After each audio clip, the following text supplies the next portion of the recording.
It's track review.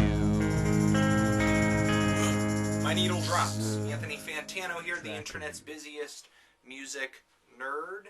And yeah, before we get into this video, I want to say a couple things. I want to say that this Thursday, the date, I am going to do a blog TV. Let's say at about 6 o'clock, 6 o'clock p.m. Thursday. Going to do a blog TV.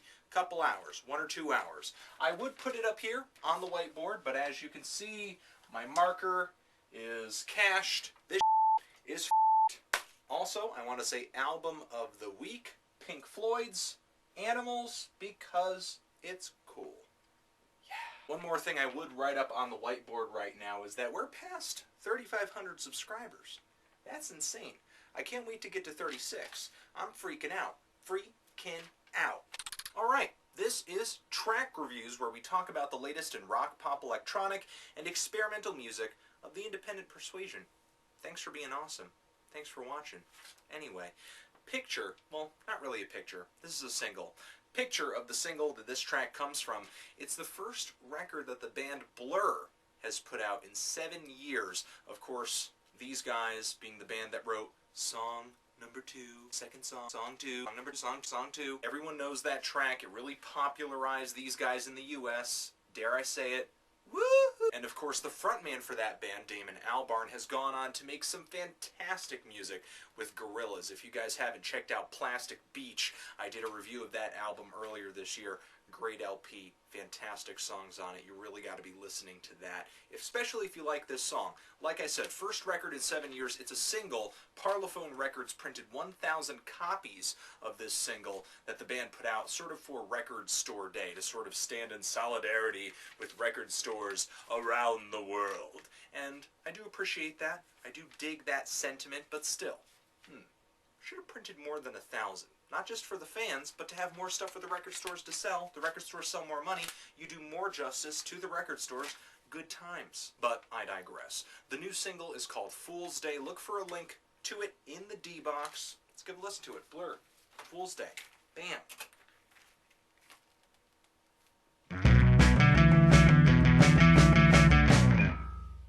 Damn.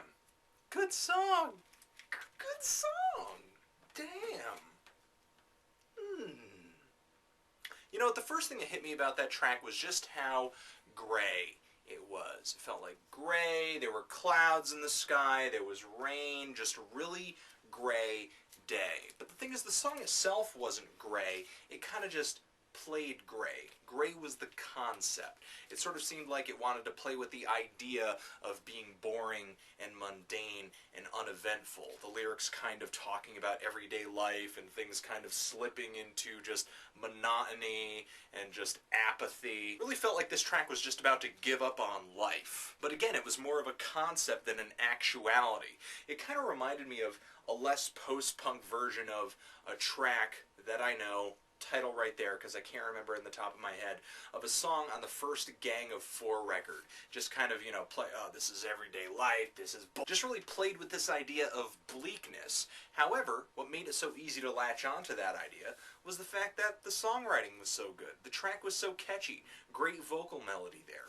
Really good guitar sounds. I love the sound of the guitar in this track. Just so clear and just crystal. Just really crystalline, shimmering kind of guitars.